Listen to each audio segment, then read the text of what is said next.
Hey guys, welcome to this week's podcast episode. I've got a fantastic guest for you today, Tom Cronin, and he's a transformation coach. He's also a meditation teacher, and he's a creative entrepreneur. He's an author and a filmmaker, and he's got a fantastic story spending years in finance as a broker on a trading room floor, and we'll talk about that and how he's into the work he's doing today. And I'm really excited about the conversation and love talking to creatives. So, Tom, welcome. Hey, it's great to be here. Thanks for inviting me along today. Yeah, so kind of set the stage, tell the audience, where you got started. Looks like you were in investment banking or finance and, you had that experience. So, talk about that and how it led you to do what you're doing today. Yeah, I was on a trading room floor, trading billions of dollars of swaps and bonds on international markets. Very Wolf of Wall Street. I started back in the same year that Jordan Belfort from Wolf of Wall Street started his career. So it was crazy times back then. And I was young and I even got swept into the culture and the lifestyle of that type of environment. Mm. And before long, I was doing a lot of partying, a lot of drugs, a lot of drinking. And the interesting thing is that my body was giving me cues all along that it didn't like what I was doing. And this is what the body Mm. does. It creates symptoms, and those symptoms are mechanisms to guide us. But I just didn't listen to them. I didn't, hear the guidance that it was giving me. So I just kept doing the same thing. But eventually I had a really dark night. It was a very difficult time. I was having a lot of anxiety, a lot of panic attacks, a lot of depression. And this sort Mm. of culminated into what eventually led to a full-blown nervous breakdown at the age of 29, which is kind of crazy Mhm. that this grown man at 29 was having this sort of mental breakdown. And Mm. that was really just self-induced through the lifestyle choices that I was making. But it was in that time that I came across meditation. I was seeing doctors and put on medication and talking to psychologists, psychiatrists. But at that time, when I found meditation, and it wasn't something that many people had talked about or anything that I'd come across in my life, it was 1996. And so meditation wasn't a big thing back then. But for me, it was a game changer, and it really did change my life. It was actually transcendental meditation, or also known as Vedic meditation. And that really turned things around. So, interestingly, to cut that story short, I went back into my job as a broker and continued on for 16 more years, but just meditating and being not taking the same sort of lifestyle choices that I used to, doing Mhm. yoga, meditation, going away on retreats. And so life became very successful as a broker using those techniques and tools. And then eventually I decided I wanted to leave and become a teacher. So that's where I'm now. Very fascinating because I think Ray Dalio he talks about how transcendental meditation helps him, and it's really interesting how you got on the ground level. And back then it was kind of closing your eyes and breathing or a mantra or a sound, and then this was supposed to change the way. And now it's that's revolutionary, but now it's very commonly accepted practice in yoga and getting into your body. Um, it really reminds me of, because how the body leaves clues and, kind of like, it's either, could be disease or anxiety, panic attacks. Really fascinating. So one thing is talking about is there's this mantra in the world. It's like if you're in investment banking, if you're a doctor, lawyer, you cannot be spiritual. Success, it's all about the money. How do you reconcile success and spirituality coming together? Yeah, I think we firstly need to redefine what success is. Most of the time when we hear that word success, the first thing most people would think of would be financial. And then the second thing they would think of would be career. But what we don't really think of is the degree of fulfillment. And the ironic thing is that what we're looking for in financial success and what we're looking for in career success is fulfillment. So if we cut straight to the chase and find fulfillment first, and there's a beautiful Sanskrit quote, Yogastha Kuru Kamani, which means established in being, perform action. So what that's saying, being, is another word for fulfillment, to be fulfilled. And there's an essence within us, which is a bubbling up from within of love, bliss, and joy, which is the essence of fulfillment. Those are the three things that we're really looking for in life: love, bliss, and joy. And we Mm. don't get them in a career. We don't get them in our money. We don't get them even in our relationships. They're vessels or containers that can activate bliss, love, and joy, but they're very fleeting, unsustainable, and obviously quite often in the process of trying to get them, we get very stressed, which means that even when we do get them, and if you look at anyone that's got lots of success financially or career, a lot of them actually still struggling with things like anxiety, depression, or they just get stressed on a regular basis. So we really want to change our relationship with what success is and change our sense of values. And success really is a deep knowingness of who you are, a deep connection with your inner being, and a deep sense of love, bliss, and joy. And then from being successful, then go out into a career, then go and create money, then go and find a relationship to express your love, bliss, and joy into. And so it's about putting the horse before the cart. So that's how I would then find spirituality and success actually infuse into one. And I don't think we can really, well, we can, and that causes suffering. But if we do bring spirituality and success together, we have a much more fulfilling life. But a lot of the struggle we have in the world is because people are separating spirituality and success at the moment in the world. And that's why we have a lot of pain and suffering. Yeah, because I see this a lot in my colleagues. It's like they're on that perpetual treadmill and they have like outwardly they're so successful, they have everything. And if they stop, they're like, oh, I can't stop because then I'll get behind. And it's like they have to keep going, even at the detriment of their relationships or their body or their health, their kids. And it's quite interesting because I see a lot of doctors in my field, they experience what you did and then they leave. But you actually use spirituality to thrive and flourish in a career. And so talk about that because you talked about first getting fulfillment and then using spirituality to succeed. So talk about that. Yeah, so a lot of people think of spirituality as something that you have to exclude yourself from the world. And that has been the domain for thousands of years. But we're seeing this really exciting time where spirituality is infusing into the integrated life, where people who are what we call householders that have jobs and relationships and financial commitments are becoming more spiritual. And even Ray Dalio, the world's largest hedge fund manager who manages $180 billion worth of assets in Bridgewater Associates, he tweeted that meditation was the key ingredient to whatever success he's had. Oprah Winfrey, obviously a very successful woman, she said that it is from that space you create your best work and your best life. She's talking about the space of stillness in meditation. They both do transcendental meditation.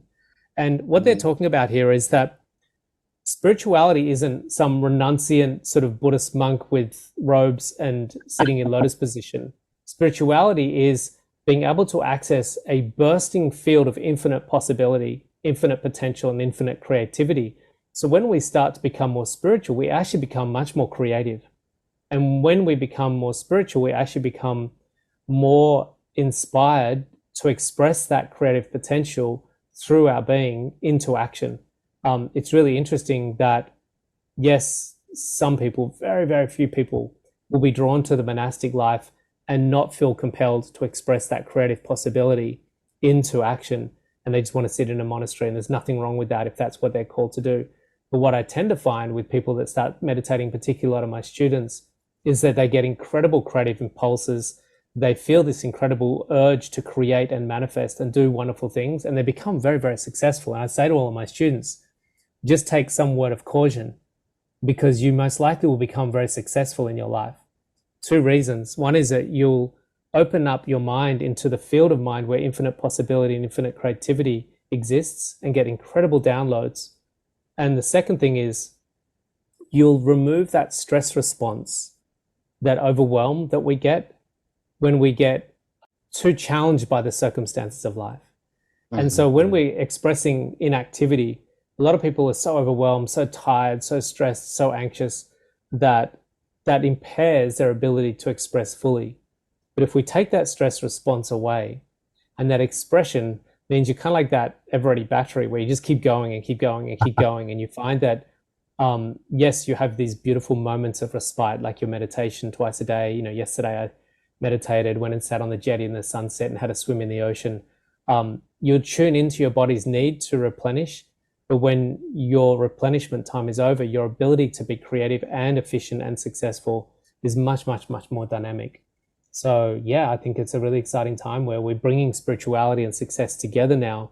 and that's going to make the world a phenomenal place. Yeah, and when you were describing this beautiful response, it kind of reminds me because like you can use meditation for so many different things. You can use it to find fulfillment. You can actually use it to find creative inspiration. You know, it reminds me of the TV series Billions, where Wendy Rhodes is helping the traders like access the flow and that creative like to actually make money for Bobby Axelrod.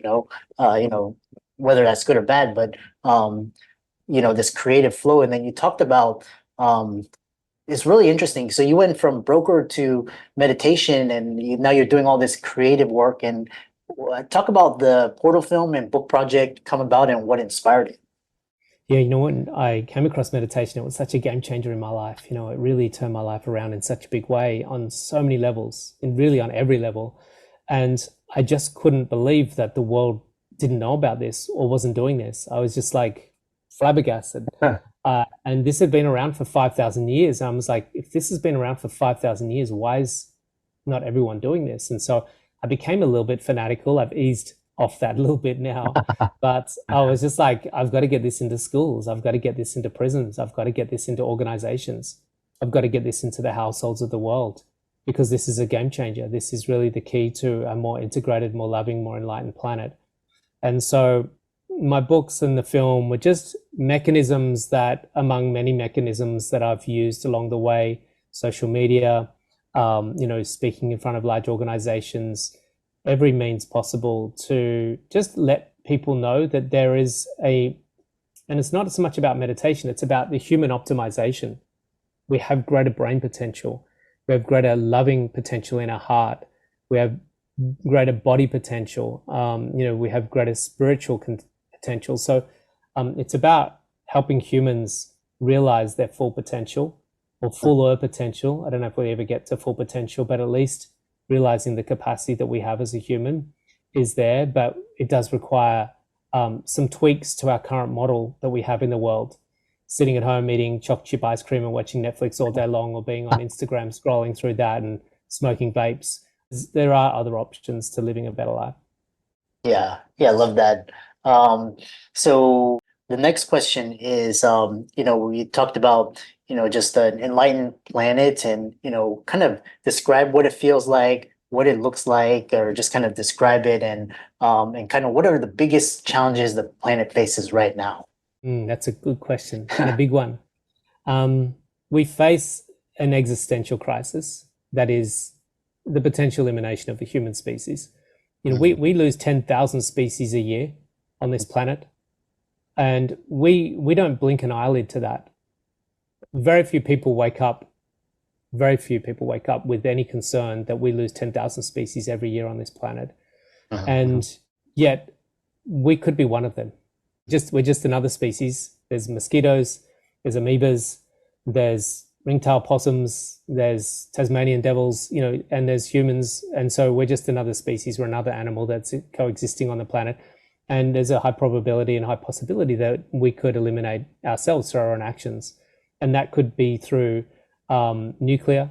It could be possibly through environment. I don't know if that's got the full potential to eliminate us completely, but it certainly has the ability to misplace us a lot. We have all sorts of food issues. We have chronic health issues. We have issues like, obviously, AI is probably the biggest risk to humanity now. So we've got a lot of things on the horizon that could be a major detriment to us existing on this little ball of dust. But what does an enlightened planet look like? An enlightened planet looks like humans that think a lot more intuitively, think a lot more interconnectedly, that feel interconnectedly.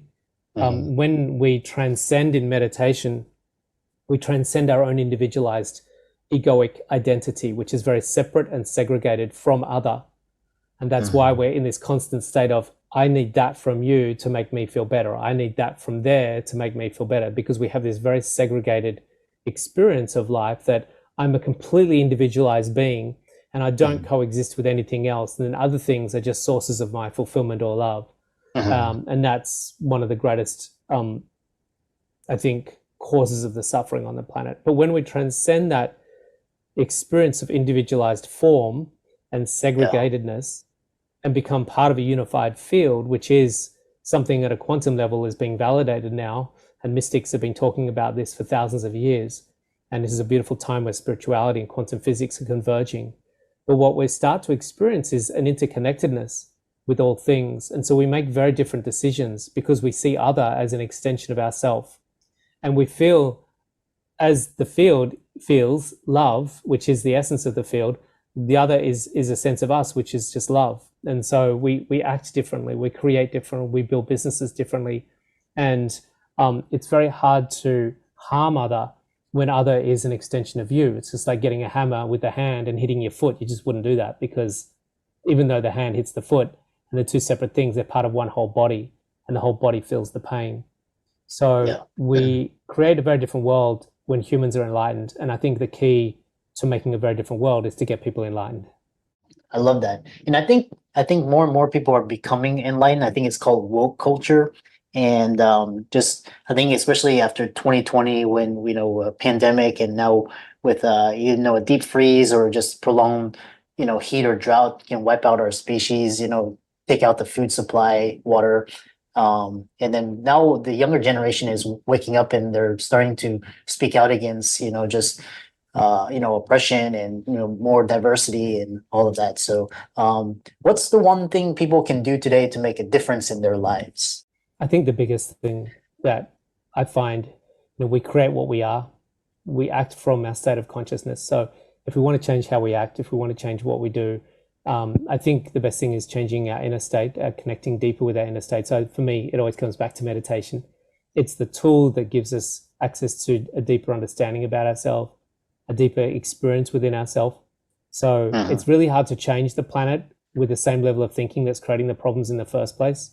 So we really need to change our mind, expand our mind. And interestingly, I just want to go back to what you're saying about enlightenment and woke. I think they're two very different things. We just want to be careful with that. There is definitely a degree of awareness and consciousness coming through in the younger generations, and that willingness to think more about the extension of the society that they're in.